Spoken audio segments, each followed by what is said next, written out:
Hi everyone. Today we're going to follow the journey of a service request as it becomes a closed work order in FTMaintenance maintenance management software.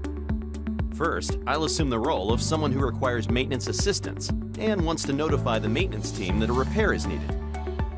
To do that, I'll log into the FTMaintenance Service Request utility, an easy-to-use web application that allows me to submit service requests directly to the maintenance department. Using the form, I'll enter the request details, including a description of the problem, the equipment or asset that needs attention, and the priority of the request.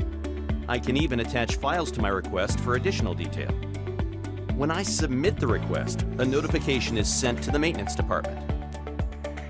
Next, I'll assume the role of the maintenance manager and review the request.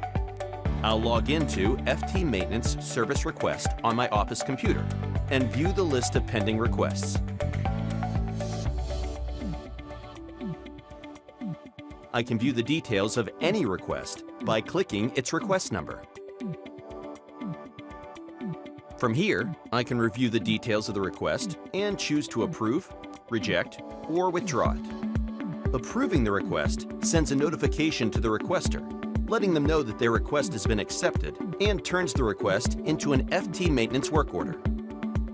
Now I'll put myself into the shoes of a technician who will be responsible for completing the work order. Since I'm out on the plant floor, I'll use my laptop or mobile device to access FTMaintenance and select the work order from my work order list.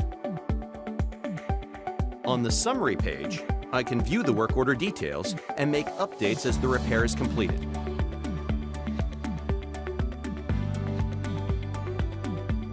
When I close the work order, the original requester receives a notification that the job is finished. To start saving time and money with the FTMaintenance CMMS platform, schedule your demo today.